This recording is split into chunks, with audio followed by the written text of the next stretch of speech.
The morning air was cold and dry as Ji-hoon pushed his cart through the empty streets of what used to be Seoul. It was the year 2247, and the world had changed so much that many people did not even remember what life was like before. Ji-hoon was one of the older people now, but he was not old enough to remember the time when the sky was clear and the cities were alive with people and noise. His two children, Minho and Ji-woo, were safe back at the underground settlement where most humans lived now. Minho was 8 years old, and Ji-woo was only 6. Ji-hoon had to take care of them alone since their mother had died 5 years ago. He worked hard every day to find food and materials that he could trade for more food and supplies. It was a difficult life, but he loved his children more than anything, and he would do anything to keep them alive and happy. Today, Ji-hoon was searching in the old ruins of the city for anything useful. He was looking for metal pieces, old computer parts, or anything else that the settlement people would want to trade with. He pushed his heavy cart and moved slowly through the broken buildings, checking rooms and looking under piles of old things. The sun was starting to get lower in the sky when he noticed something strange in the distance. There was a huge metal shape on top of a broken building. It looked like nothing Ji-hoon had ever seen before. It was very large and made a strange humming noise. At first, he was afraid. The settlement leaders had always told people to stay away from anything they did not understand. But Ji-hoon was also curious. He had learned that sometimes the things people were afraid of could actually help them. And he needed to help his children. If this strange thing had useful materials, he had to check it. Ji-hoon left his cart and climbed up the broken stairs of the old building. His heart was beating fast. He did not know what he would find. The metal thing was even bigger when he got close to it. It looked like a large ship or a vehicle of some kind. There was a big hole in its side, and Ji-hoon could see light coming from inside. He took a long breath and walked into the opening. His eyes needed time to get used to the darkness inside. Slowly, he began to see things. There were strange machines everywhere, and the walls were made of smooth metal that he had never seen before. Everything looked very different from anything humans used. Then, he heard something. It was a sound like a person crying, but not quite. It was lower and sadder. Ji-hoon followed the sound. He walked carefully through the metal hallways, moving past broken things and sharp pieces. The sound got louder as he got closer. Then, he saw it.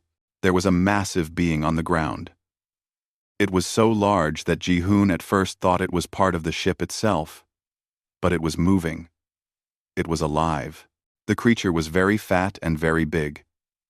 Its skin was a light blue color with some green marks on it. It had several arms and a shape that was nothing like anything on Earth. When it saw Ji-hoon, it made a loud sound and tried to move. But it could not. Its huge body was stuck under some metal pieces from the ship. Its lower parts, where legs should be, were under the heavy metal. The creature was trapped. When the being saw Ji-hoon clearly, it stopped trying to move. It looked at the human with eyes that were large and dark. Then it did something that surprised Ji-hoon. The creature spoke, not in a way that Ji-hoon could understand with words, but he could feel what the creature was feeling. It was scared. It was in pain. It was alone, and did not know if it would die here. A machine on the creature's arm made a sound. And then words came out in a strange, shaky voice. "Please, do not harm me. I cannot walk. I cannot move. Please, do not leave me here to die." The words came from the machine, but Ji-hoon could feel that they came from the creature's heart. Ji-hoon had a choice to make. He could leave.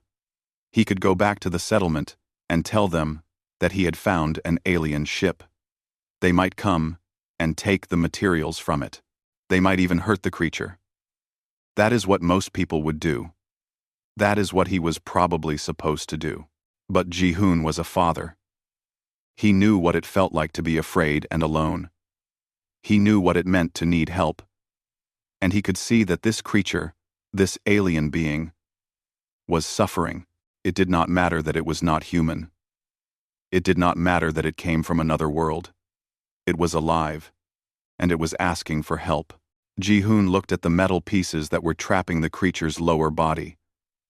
They were very heavy, but maybe he could move them. He started to push and pull at the metal. His muscles hurt, and he was not very strong, but he kept trying. The creature watched him and made soft sounds. The sounds seemed like the creature was trying not to hope, but could not help it. After many minutes of work, Ji-hoon was able to move one of the metal pieces just a little bit. The creature's breathing changed. It was still stuck, but now there was a little more space. Ji-hoon knew he could not free it completely alone. He would need to come back with more help or more tools. "I will help you," Ji-hoon said. "I do not know your name. I do not know where you come from, but you are in pain, and you are asking for help, and I cannot say no to that. I will come back." The creature made a sound that was almost like crying, but it seemed like happy crying, not sad crying. "You will return?" it asked through the machine. "You will truly return to help?" "Yes," Ji-hoon said. "I promise I will return. I will bring what I need to help you. You will not die here." Ji-hoon turned and walked back through the metal hallways of the ship. His mind was thinking of many things. He was thinking about his children. He was thinking about the settlement. He was thinking about what would happen if people found out what he had done. But mostly, he was thinking about the scared creature in the dark, alone, and in pain, waiting for someone to help it. He did not know that this moment, this simple choice to help a stranger, would change everything. He did not know that one act of kindness would change the future of his whole world. He only knew that he had to go back. He had made a promise, and he would keep it. Ji-hoon climbed down from the broken building and started walking back toward the underground settlement. The sun was almost gone now, and the sky was turning dark. He moved quickly, but his mind was moving even faster. He was planning what he would need, how he would get back to the ship, and what he would do next. Everything was about to change. But Ji-hoon did not know it yet. He only knew that he had to help, and that was enough. Ji-hoon did not sleep that night. He lay in the small room that he shared with his two children and stared at the ceiling of the underground settlement. He could hear Min-ho and Ji-woo breathing slowly as they slept. They were peaceful and safe. They did not know that their father was planning something that might put everything they had in danger. He was thinking about the creature in the ship. He was thinking about what the creature had said. He was thinking about the promise he had made. All night, his mind would not stop working. By the time the morning light started to come through the small window at the top of the settlement, Ji-hoon had made his decision. He would help the creature. He did not know how, but he would find a way. Ji-hoon woke up early, before his children. He made them a simple breakfast of bread and water that he had saved. He told them he was going out to do his regular work, finding materials in the old city. He told them to stay in the settlement and be good. Min-ho, who was old enough to understand, asked when he would be back. Ji-hoon told him it might be late, but he would be back before night fell. He did not tell his children that he was lying. He gathered some things that he thought might be useful. He took water in a small bottle. He took some cloth that could be used for bandages if the creature was bleeding or hurt. He took a small medical kit that the settlement had given him for emergencies. He also took a rope and some tools that he thought might help him move heavy things. Then, he left. The walk back to the crashed ship took most of the morning. Ji-hoon was moving fast because he wanted to spend as much time as possible helping before he had to go back to the settlement. When he finally reached the broken building where the ship had crashed, his legs were hurting, and he was very tired. But he did not stop. He climbed up the broken stairs again and went into the ship. The creature was still there, in the same place where Ji-hoon had left it. Its large eyes opened wide when it saw him. "You came back," the creature said, through its translation machine. "You truly came back to help me." "And I promised," Ji-hoon said. He was breathing hard from climbing and from walking so far. What is your name? I want to know what to call you. The creature made a long, strange sound with its mouth. Then the machine said, in your language, you can call me Craxel. I am very grateful that you have returned. I was afraid in the darkness. I was afraid that you would not come back, that you would tell others and they would come to destroy me. No, Ji-hoon said, getting down on his knees beside the large alien being. I will not hurt you. I do not know why you are here or where you come from, but I can see that you are suffering. That is enough reason for me to help you. Craxel made a sound that seemed like a strange laugh. In my world, people do not help each other without wanting something in return. We help because we want power or resources or information. We do not help just because someone is suffering. This is strange to me. It is strange and beautiful and I do not understand it. Ji-hoon decided to ask some questions.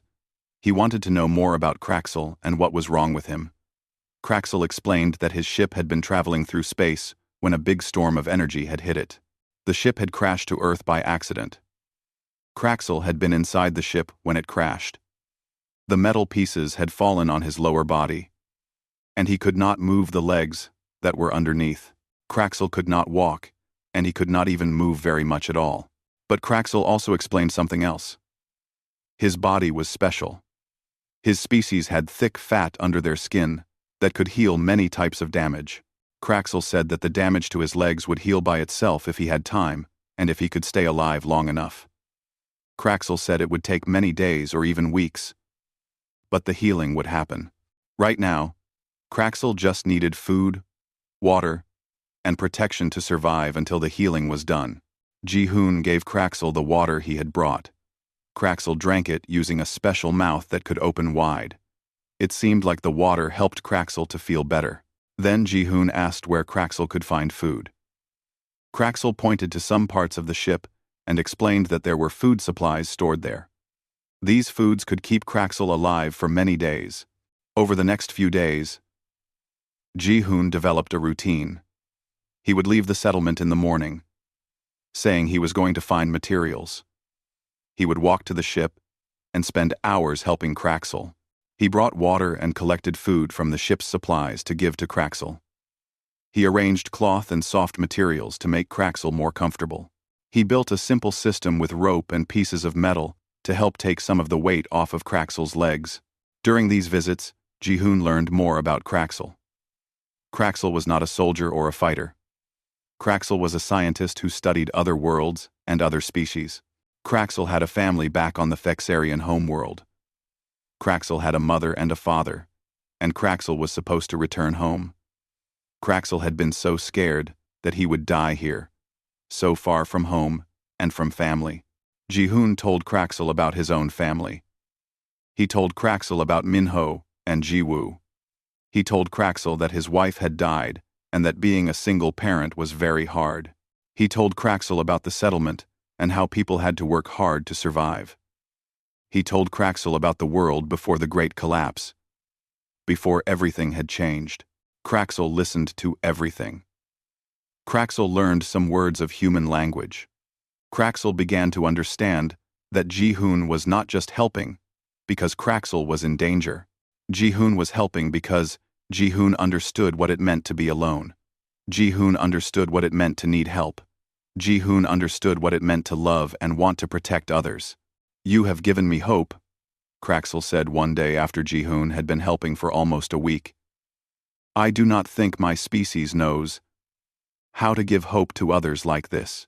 I do not think we understand that sometimes another being's life is more important than our own safety or our own rules. You are teaching me something new about living. Ji-hoon, you are teaching me something that I think all beings should know. Ji-hoon smiled. He had not thought about what he was doing in such big words. He was just helping someone who was hurt. But now he understood that maybe it meant more than that. Maybe it meant something about what humans could do. Maybe it meant something about what humans could be. The discovery came on a day when Ji-hoon was not expecting it. He was working at his usual job, looking for materials in one of the old buildings near the settlement, when two people from the settlement found him. They were scouts who had been sent to check on the outer areas. When they saw Ji-hoon, they stopped and looked at him with strange expressions on their faces. "We have been following you," said one of the scouts, whose name was Sung Min. "We wondered where you were going every day. The commander wanted to know what you were doing." Ji-hoon's heart became very fast. He did not know what to say. He had been careful to hide what he was doing, but he had not been careful enough. Now, they knew. Now, everything would be different. "Come with us," said the other scout, whose name was Daejung. "The commander wants to speak with you." Ji-hoon did not have a choice. He followed them back to the settlement. They walked through the underground tunnels that led to the main area where the leaders made decisions. As they walked, Ji-hoon was thinking about what would happen. He was thinking about his children. He was thinking about Kraxel, alone, in the ship. He was thinking about all the things he might have done wrong. When they reached the commander's office, they found Commander Teo sitting at a large table. Teo was an older man who had led the settlement for many years. He was strong and serious, and he did not waste time with words. He looked at Ji-hoon with eyes that seemed to see everything. "We know you have been going to the crashed object in the outer areas," Teo said. "We have known for 2 days. We have watched you. We have followed you. Tell me, Ji-hoon, what is in that object? And tell me why you have been hiding it from us." Ji-hoon knew he could not lie. He knew that if he lied, Teo would find out, and it would be worse. So he told the truth. He told Teo about Kraxel. He told Teo about the crashed ship. He told Teo about how Kraxel was hurt and could not move, and had asked for help. He told Teo that he had decided to help Kraxel because Kraxel was suffering and alone. Commander Teo listened to everything. His face did not change. He did not show what he was thinking. When Ji-hoon finished speaking, Teo stood up from his chair. "You have brought danger to this entire settlement," Teo said, his voice hard and cold. "You have helped an alien being. You do not know if it is dangerous. You do not know if it will call others of its kind to attack us. You do not know anything about it, except what it has told you. And you have believed it and helped it." "Kraxel is not dangerous," Ji-hoon said. "Kraxel is a scientist. Kraxel is alone and hurt. Kraxel is not going to hurt anyone." "You cannot know that," Teo said. "You cannot know the mind of an alien being. I have read the old histories. Before the Great Collapse, humans and aliens often fought wars. We do not know if there are beings out there who want to destroy us. We must protect ourselves. We must be careful." Teo turned to his soldiers. "Take a team and go to the location that Ji-hoon has described. I want to see this being. I want to know what it is. If it is dangerous, we will deal with it. If it is not dangerous, we will still need to make decisions about what to do." Ji-hoon wanted to run. He wanted to get to Kraxel and warn the alien being, but he could not run. Soldiers surrounded him. He had no choice but to stay with Commander Teo and wait for the soldiers to return. The wait felt very long. Ji-hoon was sitting in a room in the settlement, guarded by soldiers. He was thinking about Kraxel. He was thinking about his children. He was thinking about what would happen to everyone. Hours passed. The sun was getting lower in the sky. Then, finally, the soldiers came back. They had Kraxel with them. They had used some kind of vehicle and machines to move the alien being from the ship to the settlement. Kraxel was lying on a large platform. The soldiers had weapons, but they were not pointing them at Kraxel. They seemed almost confused about what to do with such a large being. When Kraxel saw Ji-hoon, the alien made a loud sound. "Ji-hoon, you are alive. They took me, and I did not know if they had hurt you or if you were in danger." "I am fine," Ji-hoon said. "I am here. I am safe." Commander Teo was watching and listening to everything. He studied Kraxel carefully. He could see that Kraxel could not move very well. He could see that the alien was afraid, but not aggressive. He could see that Kraxel was more concerned about Ji-hoon's safety than about Kraxel's own danger.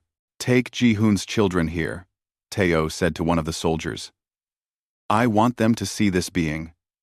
I want to see what happens. Ji-hoon was shocked. No, Commander. Do not bring my children. They are too young. They do not need to see this.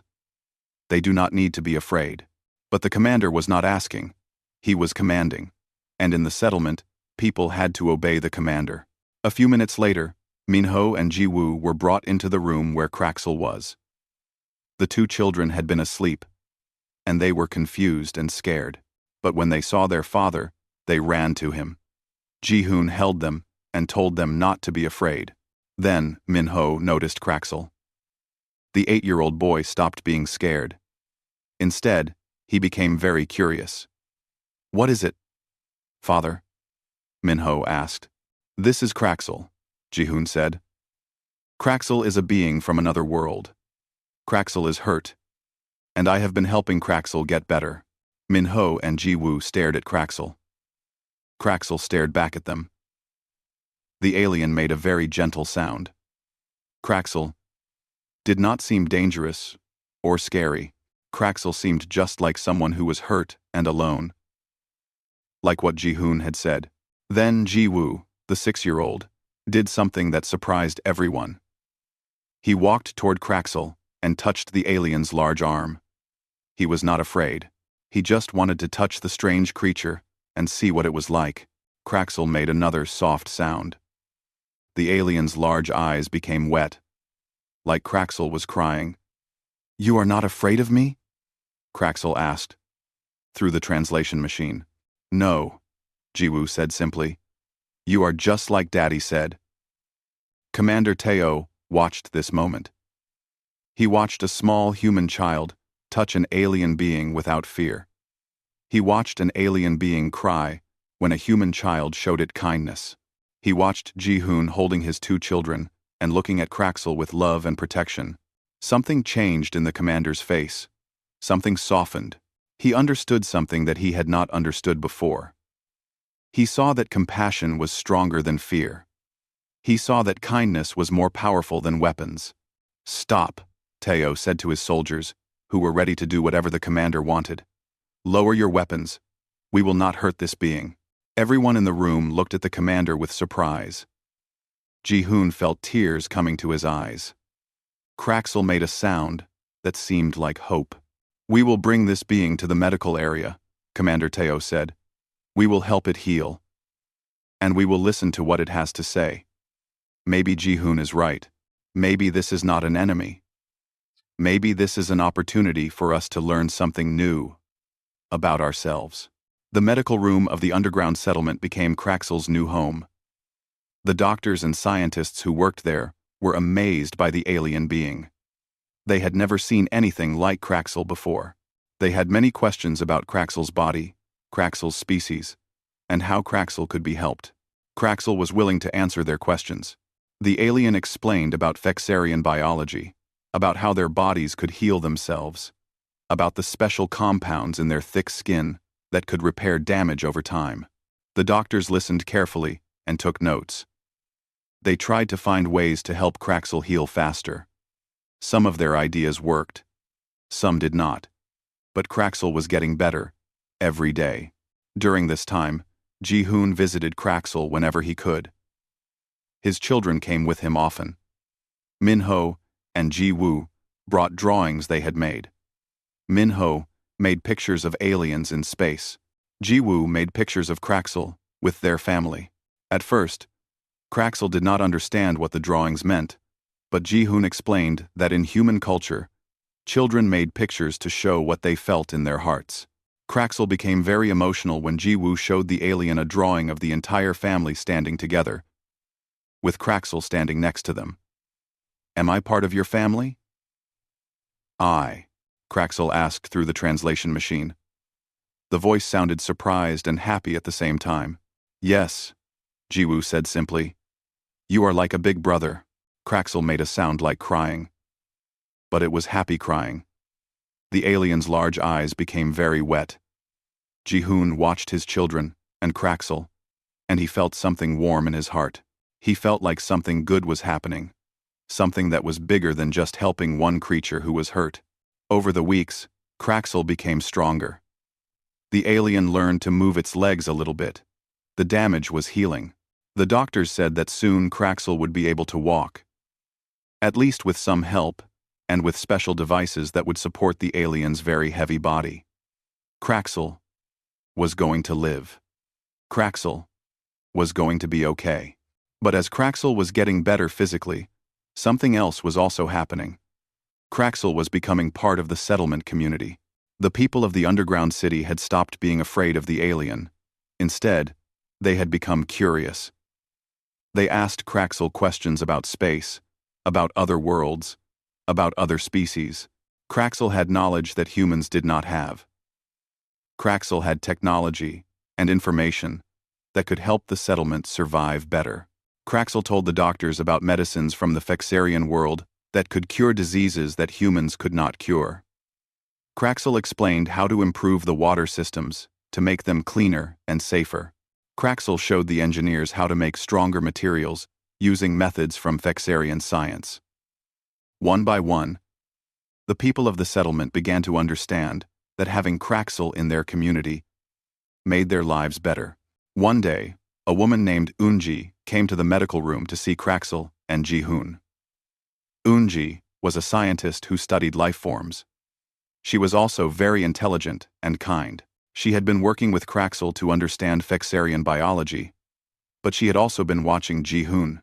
Ji-hoon, Unji said, I have been thinking about what you did.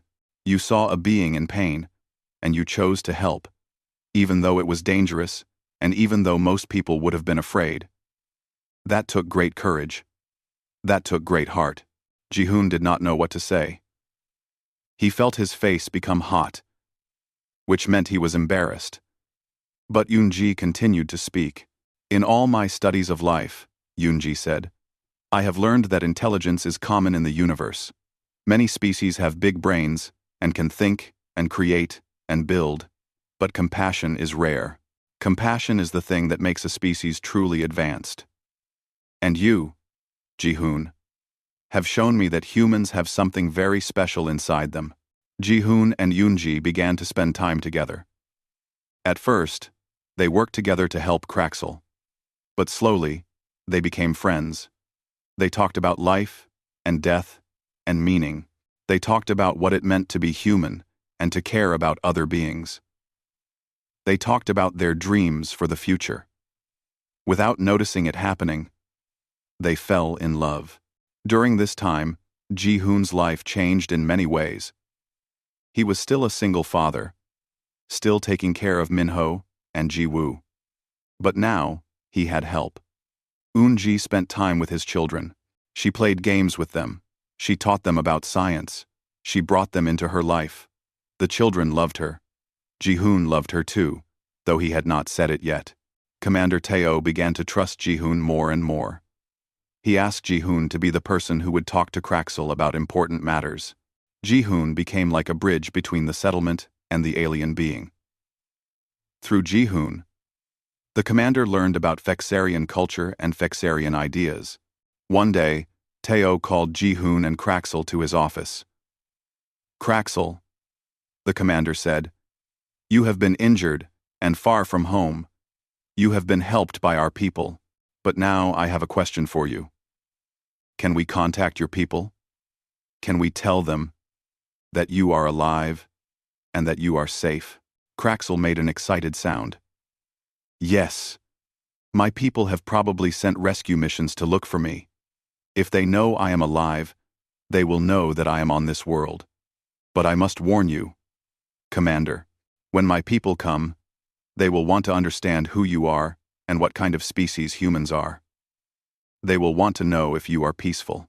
They will want to know if we can trade and work together, or if we should avoid each other.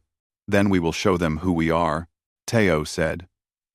We will show them that we are people who help others who are hurt. We will show them that we are people who can be friends. We will show them that humans are worth knowing. Kraxel was taken to the communication center of the settlement. The Fexarian worked with the human engineers to repair the alien's communication device. When it was working, Kraxel sent a message out into space. The message told Kraxel's people that Kraxel was alive, that Kraxel had been helped by humans, and that humans were good beings worth meeting. Then, the settlement waited. They did not know how long it would take for a response to come back. Space was very large. The Fexarian homeworld was very far away. Days passed. Then, weeks passed. During this time, Kraxel continued to get better. The alien was soon able to walk, with help from special devices that made the alien's body lighter and easier to move. Kraxel could stand up and move from room to room. Kraxel could be part of the settlement's life in new ways. Minho and Ji Woo taught Kraxel to play games that human children played. Kraxel learned to laugh in a human way, not just the alien way. Kraxel learned about human music and danced to songs, even though the alien's body was very large and very heavy. Everyone in the settlement thought it was beautiful and funny to see the enormous alien being dancing and playing with human children. Ji-hoon watched his children and Kraxel together and felt very happy. He felt like he had done something good, not just for Kraxel, but for his whole world. He had opened a door. He had shown that it was possible to trust someone different. He had shown that it was possible to love someone from another world. And then, one day, the communication center got a message back. The Fexarians had received Kraxel's words. They were sending a ship to Earth. They were coming to meet the humans who had saved their friend. The Fexarian ship arrived on a day that the settlement would remember forever. It came out of the sky and landed in a large open area near the underground city. It was a beautiful ship, much larger than Kraxel's crashed vessel, and it glowed with colors that humans had never seen before. When the doors opened, many Fexarians came out. They looked like Kraxel but also different. Some were smaller. Some were larger. They all had the same blue and green skin, but in different patterns. At the front of the group was Kraxel's mother. She was very large, even larger than Kraxel. When she saw her son, she made a sound so loud that the windows of the settlement shook. She moved quickly and picked up Kraxel in her arms, holding the alien being close to her body. Mother and child were together again, and the moment was very beautiful. After the celebration of Kraxel's reunion with his family, there came time for serious talks. The Fexarian leaders wanted to meet with the human leaders. They wanted to understand who humans were and what kind of beings they were. They wanted to know if they could trust humans, and if they could work together. Commander Teo prepared a large meeting room in the settlement.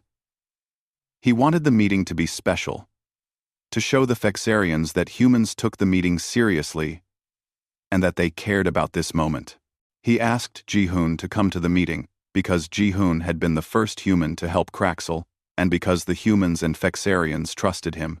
The Fexarian leaders sat on one side of the meeting room. They were dressed in special clothing that showed their importance. Commander Teo and his advisors sat on the other side. Ji-hoon stood in the middle, ready to help with translation or explanation. The Fexarian leader, whose name was difficult to pronounce but could be called K-Shell in human language, spoke first. "We have come here to thank you," K-Shell said. "Our young member, Kraxel, was hurt and far from home. You could have ignored him. You could have been afraid of him. You could have harmed him. But you did not. You helped him. You gave him medicine and food and shelter. You treated him like one of your own family." Commander Teo listened carefully. "We did this because one of our people, Ji-hoon, saw that your member was suffering. We helped because that is what we do. We help those who are hurt, no matter who they are or where they come from." K-Shell looked at Ji-hoon. "You are the one who first helped my young friend?" "Yes," Ji-hoon said. "I am." K-Shell made a sound like respect. "In my species, we do not always help those who are weak or different. We believe in strength and competition. We believe in taking care of our own group first. But what you did, Ji-hoon, and what your people did, is different. You have shown me that there is another way to live. You have shown me that caring for others, even strangers, even beings from other worlds, is not weakness. It is strength. The meeting continued for many hours. The Fexarians asked questions about human culture, human history, and human values. They asked why humans would help a stranger. They asked what humans wanted in return. When Ji-hoon and the others explained that humans did not want anything in return, that helping others was simply the right thing to do, the Fexarians seemed amazed. Finally, K-Shell made an offer.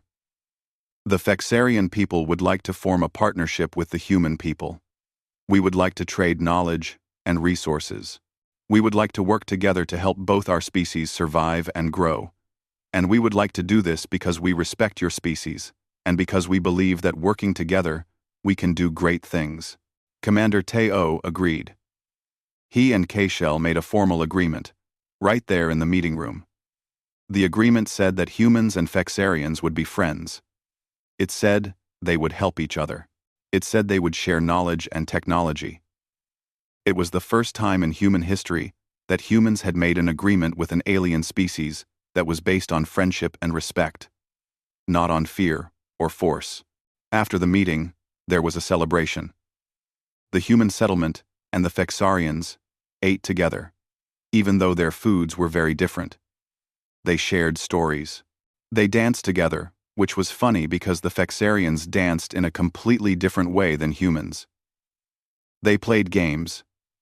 They learned from each other. Kraxel introduced his family to Ji-hoon's family. Kraxel's mother, whose name sounded like Zhu Ra, held Minho and Jiwoo in her large arms. She cried happy tears and said words in the Fexarian language that meant, "Thank you for taking care of my son." Other Fexarians wanted to meet the human doctors who had helped Kraxel heal. They wanted to learn about human medicine. The human doctors wanted to learn about Fexarian medicine.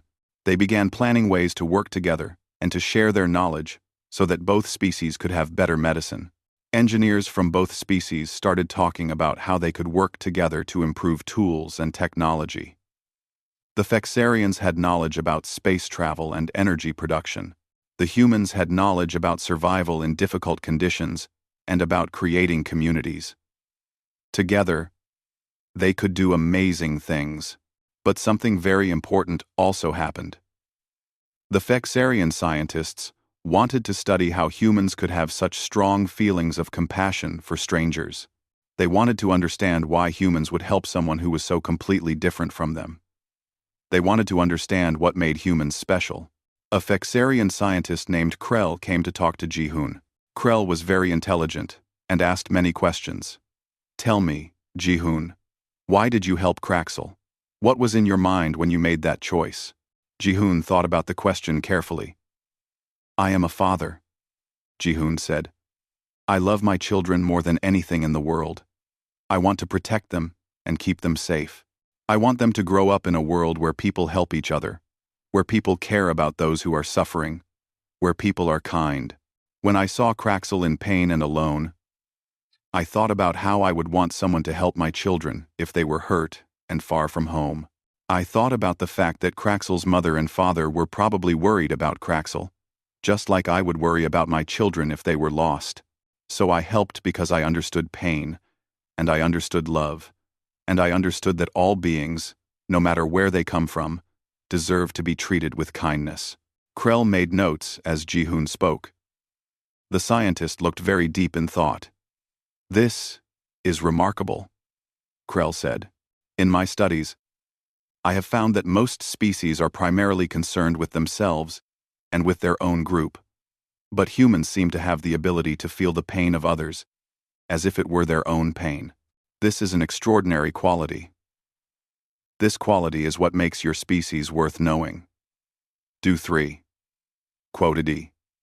Quotity. Quotity. Quotity. Quotity. Quotity. Quotity. Quotity. Quotity.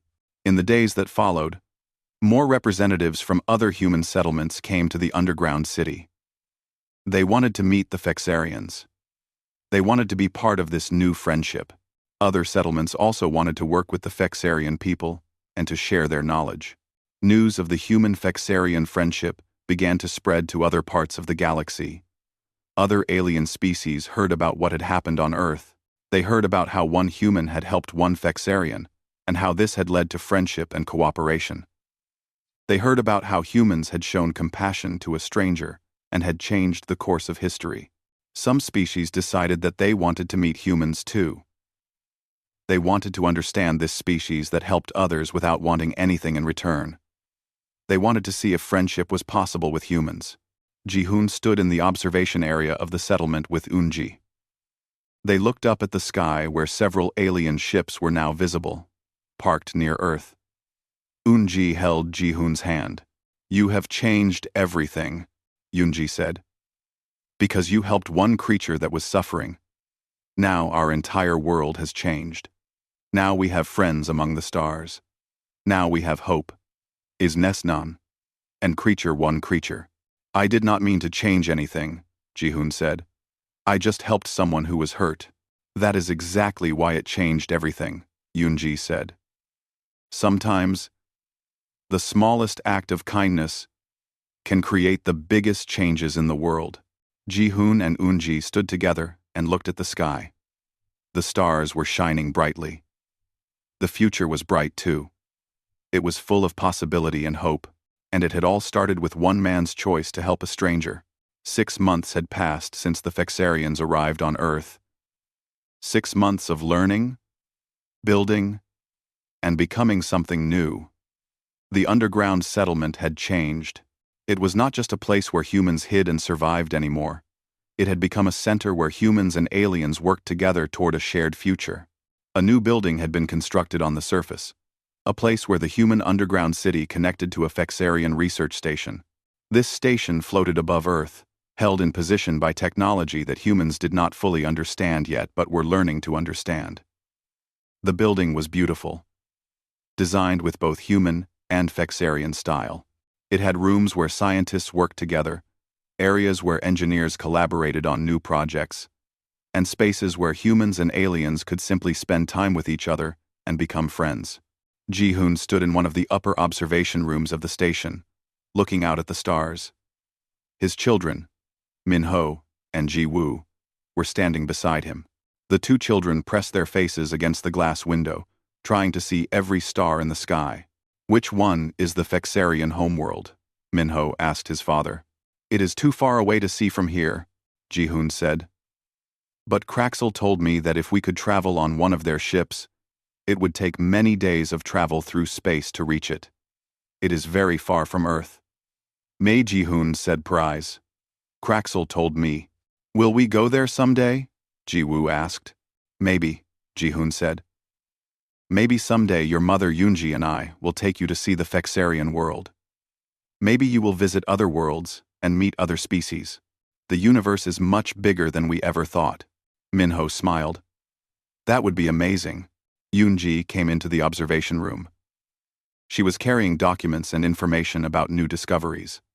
She had been working very hard over the past months. She was leading a team that studied the biology of different alien species and how humans could learn from them. The work was important and busy, but Eun-ji loved it. She loved learning new things and discovering new knowledge. Eun-ji stood next to Ji-hoon. They did not say anything for a moment. They just stood together and looked at the stars. Then, Eun-ji took Ji-hoon's hand. Min-ho and Ji-woo saw this and smiled. They knew that their father and Eun-ji were in love. The children were very happy about this. "I have something to tell you," Eun-ji said to Ji-hoon. The other people in the observation room understood that this was a private moment and gave them space. "I want to ask you something very important." Ji-hoon's heart began to beat faster. He knew what Eun-ji was going to say. Eun-ji pulled out a small object from her pocket. It was a ring, made of a metal that was both human and Fexarian in design. "Ji-hoon, you have shown me what it means to be truly human. You have shown me that courage is not about being big or strong, but about choosing to do what is right, even when it is difficult. You have shown me that love is not just about romantic feelings, but about caring for others and helping them become their best selves. Will you marry me? Will you let me be your partner for the rest of our lives? Ji-hoon had tears in his eyes. He had not expected the question to come from Eun-ji in this way, but he knew his answer immediately. Yes, he said. Yes, I will marry you. I love you, and I want to spend my life with you, and with our children. Minho and Ji-woo, who were watching, started to cheer and clap their hands. They were so happy. Other people in the observation room, both humans and Fexarians who had heard the happiness, also started to celebrate. During this time, Kraxel was getting stronger and learning more about human culture. Kraxel had become a good friend to Ji-hoon and his family. Kraxel and Eun-ji worked together on many projects that helped both species. Kraxel had discovered that Kraxel loved human music very much. Sometimes, Kraxel would listen to human songs and move in a way that looked like dancing. The Fexarian leaders had asked Kraxel to stay on Earth for an extended time. They wanted Kraxel to serve as an ambassador, as a bridge between humans and Fexarians. Kraxel was very happy about this. Kraxel did not want to leave Earth and did not want to stop working with the humans. Other human settlements had joined the program. Humans from many different parts of Earth were coming to the research station and to the underground city to learn about Fexarian technology and culture. At the same time, more Fexarians were coming to Earth to learn about humans. It was a time of great change and great learning. But the biggest change was coming. The Galactic Council, a group of many alien species that governed much of the galaxy, had heard about the human-Fexarian friendship. They had heard about how humans had shown compassion and how this had led to peaceful cooperation instead of conflict. The Galactic Council wanted to meet with humans. This was a very big moment. Other species had contact with the Galactic Council. Some species had good relations with the Council. Some species were at war with the Council. But most species were afraid of the Council. The Council had power and influence across many parts of space. Commander Teo asked Ji-hoon to represent humanity in the first meeting with the Galactic Council. At first, Ji-hoon did not want to do this. He did not think he was important enough or smart enough for such a big job. But Eun-ji told him that he was the right person. Kraxel told him that he was the right person. Even his children told him that he was the right person. You are the person who helped me, Kraxel said. You are the person who showed compassion to a stranger. You are the person who changed history. You are the person who the Galactic Council should meet. You are the person who can show them what humans truly are. So Ji-hoon agreed. He traveled on one of the Fexarian ships to the station where the Galactic Council met. The station was very large and very complex. There were many different species there, some big and some small, some that looked like animals and some that looked like machines. The leader of the Galactic Council was a being named Zentha. Zentha looked like a mix of many different creatures, and the being had been alive for a very long time. Zentha had seen many species, had fought in many wars, and had learned that the universe was a place of conflict and competition. When Zentha met Ji-hoon, the Galactic Council leader looked at the single human with surprise. You are small, Zentha said. You do not have great weapons. You do not have a large military force. Why would the Galactic Council want to meet with someone like you? I am here, not because I am strong in the way you are strong, Ji-hoon said simply. I am here because I helped someone who was hurt. I helped because I could not do anything else. I helped because pain is pain, and suffering is suffering, no matter what species a being belongs to. I helped because that is what beings should do for each other.